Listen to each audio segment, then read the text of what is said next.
Alright, so welcome to the video, guys. Today we're going to be doing a nice quick and dirty video on basically how to estimate or track calories slash macros while eating out. Not that kind, not that kind. So I want to say about maybe like 2 to 3 weeks ago, I posted a poll on my Instagram story asking you guys what types of videos you want to see from me. The first of which being my last video, which I covered a very personal story of mine. You can go watch it if you please. This one's going to be a little bit more informative on basically how to estimate or track your calories slash macronutrients while eating out at restaurants, or you know, maybe you're at a family dinner of some sort. Maybe it's like Thanksgiving, Christmas, what have you. Something that is not part of your typical dieting routine. Now that being said, I should first emphasize that in my personal opinion, if you are going to eat out at a restaurant, or you know, maybe you have a sort of, you know, meal that you know is going to be out of pocket for you in terms of your either your caloric needs or what might be on your meal plan, it's really tough to accurately measure things. And so I personally just say it's better not to measure at all. And to specify a little bit further, what I mean by not tracking at all, I mean you don't, it's not going to be worth your time to try to sit there and, you know, guesstimate about what each ingredient is being put into a certain dish, because as most of you may know, restaurants are making food not to be healthy. They're mostly making food to just for it to taste good. So it's probably in your best interest to give yourself a certain caloric window to try to stay within, and then let the chips fall where they may. And also, I'm assuming that if you're on a very regimented meal plan or diet plan, say you're trying to prep for like a bodybuilding show or something like that, you're more than likely not going to be relying on restaurant meals to, you know, satisfy your caloric intake. You're probably going to have your stuff pre-measured, pre-planned, all that fun stuff. However, if you do want to go treat yourself to, like, you know, a nice meal every once in a while, here are some tips that at least I've employed in my life that, you know, you might find useful as well. So to basically make this video have sort of a focal point, a sort of, you know, main focus, I'm going to be using the breakfast that my roommate and I went out to this morning as kind of an example to kind of give you guys a rough estimate of what I'm trying to get at here in terms of how to go about estimating calories. So as many restaurants have proclaimed, they have their nutritional information alongside the food that they're serving. Nowadays, I would say probably like 90% to 95% of restaurants you go out to will have some sort of nutritional information or even caloric breakdown of their meals. However, you do want to keep in mind that these numbers that they give can vary often by anywhere from like 10 to 20%. Now, if you're dealing with foods that are like, you know, salads or, you know, stuff that's like proclaimed to be only a few hundred calories, this really isn't that big of a deal. But when you're going to some place like Cheesecake Factory, where the meals can be, you know, 1, 2, some even 3,000 calories, a 15 to 20% like discrepancy, that's a shit ton of calories. So that's something you do want to bear in mind when you are looking at the restaurant provided nutritional information to guesstimate your calories. So that all being said, let's use my specific breakfast that I ate this morning to kind of help give a little bit of an example. Can you shut the fuck up, plane? How rude. Okay, so I'm on Yelp right now, and I basically went to the we went to the original Pancake House. By the way, if y'all have one around you, go to the original Pancake House. That shit slaps. But anyway, so for breakfast this morning, I got 1 egg white veggie omelet and 1 order of sourdough pancakes. Now, if we look at the menu, let's take a 1-2 lookaroo, and I'll post some pictures up here so you guys can follow along with me. All right, the vegetable omelet on the menu is our fluffy omelet filled with fresh mushrooms, red peppers, green peppers, onions, spinach, broccoli, and carrots. Now, actually, when I went this morning, it was not the vegetable omelet, it was the vegetable omelet with cheese.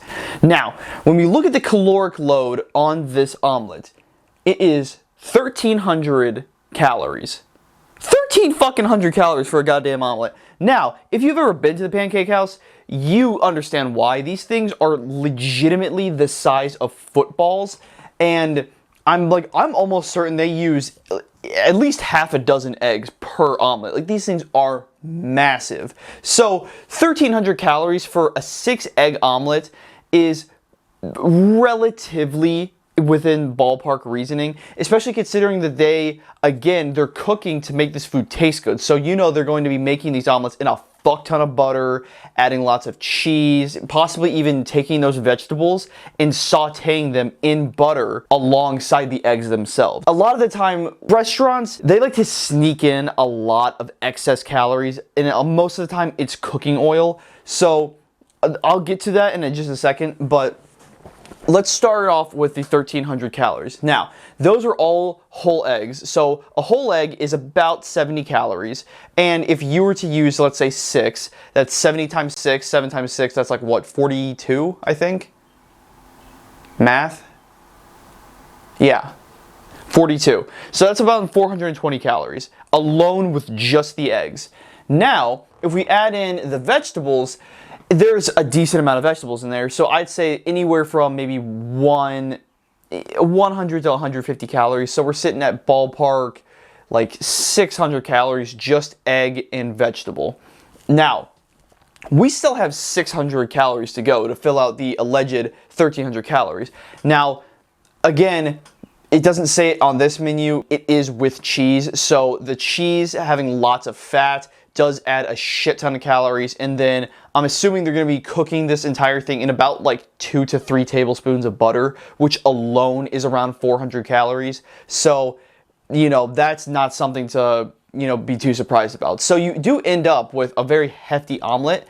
However, I made substitutions where I asked for no cheese, and I made it an egg white omelet. So instead of 6 whole eggs, I'm using 6 egg whites, and then I'm foregoing the cheese. So I'm gonna say that the cheese, I probably lost around 200 calories, and losing the yolk out of the egg white, the yolk probably makes up around 75% of the calories in an egg itself. And that's because fats are twice as calorically dense as carbs and protein. If you don't know, carbohydrates and protein have 4 calories per gram, whereas fats have 9 calories per gram.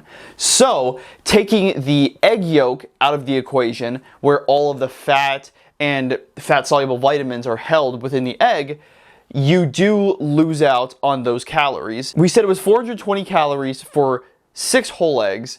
Now, if I take away 75% of that, I can't do that kind of math. I'm a goddamn bio major. Let's say it's like 200 calories, right? No, that'd be 50%. Like 150, something like that. So instead of 420, we're down to 150. So I lost around like 350 calories, 300 calories, let's say. Now, that's around a 500 calorie drop from the 1,300 calories alleged. Now, that would leave me at 800 calories for the omelet. Now, some of you might be thinking, well, 6 egg whites and just some vegetables, there's no way that's 800 calories. Well, let me tell you, this omelet, while delicious, it was really oily. And so that, to me, it just spews that this thing was cooked in a fuck ton of butter. So I'm still going to include assuming probably like 2 to 3 tablespoons of butter. And honestly, that's something that you should do to every meal, unless it's like a spot that you can kind of control what's going into it, like a Chipotle or a Core Life, or hell, even a fucking Subway or something like that. If you can physically see what they are doing to the food and you can control or manipulate that, you don't have to necessarily do this step. But when you're going to a sit-down restaurant where you're just ordering a meal like this, it's good practice to always assume they're gonna add some sort of oily substance somewhere along the line, whether it's sauteing the meal itself or the vegetables or some of the sauces they put in there. Oils add a lot of calories without adding a whole lot of volume of food. So that's something to be very cognizant of when you're doing that. So whenever I'm going out to eat and I try to guesstimate the calories of a meal, I will always account for 240, around like 200 to 250 calories of just random ass oil somewhere. And that will give me a buffer to know that, okay, even if I completely fuck up like, you know, guesstimating the calories of the meal itself. At least I have, you know, the excess oil taken out of the equation. You get what I'm saying? So, and then I also got a stack of sourdough pancakes, which on the menu says it is only 490 calories for 6 pancakes. Now, this is actually something I can kind of believe, because when the pancakes were only about this big.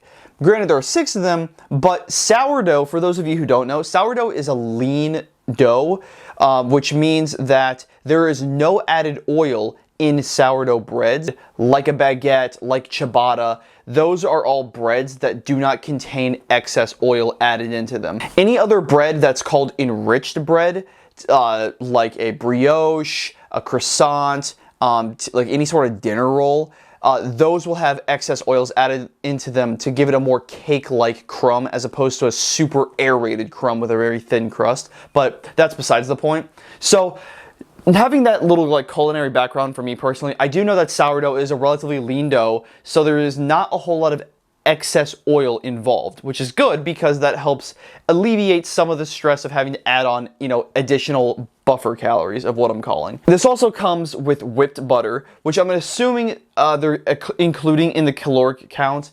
However, I did not eat the butter because I'm like the one person on earth who does not like butter on my pancakes. Sorry. But I did drench them in maple syrup, so I pretty much made up for all the lost calories with the butter by putting on maple syrup. Anyway though, for what I saw at the restaurant personally, I would say that's not a terrible estimation. So, that all being said, if I'm able to make some sort of substitutions in my meals, I'm guesstimating my breakfast this morning was, let's just say, 550 calories with the pancakes, and the only reason I'm increasing the calories is because I'm gonna assume that they maybe did not include the butter in the actual caloric load of the pancakes, and I did add lots of maple syrup. Even though maple syrup is less calorically dense than butter, that still adds up in small quantities. So I'm just gonna make it 550 to be safe, and my omelet around 800 calories, we'll say. My breakfast probably fell within a 12 to 1300 calorie range. Now, do I know what the macros were? The carbs, proteins, and fats? Fuck no! And honestly, I don't care what the macros are. Estimating calories and estimating macros are two completely different things. And honestly, if you're gonna go out to a restaurant where you know that the food you're going to get is not the healthiest, is not the most macro or diet friendly, it's not worth your time to try to estimate macros. It's gonna be way too hard, especially if you have dishes like a stir fry or baked goods like an omelet or a pancake where there's multiple ingredients going into it. You're not going to be able to kind of, you know, pick apart your meal and guesstimate, oh, okay, this stir fry had it had like 2 cups of cooked lo mein noodles, like a half cup of sauteed broccoli. I'm gonna add my 2 tablespoons of extra oil added in there. Oh, there's chicken breast. There's probably like 6 ounces of chicken breast and maybe like a quarter cup of like orange sauce or something like that. Like, no, it's like, it's not worth your time.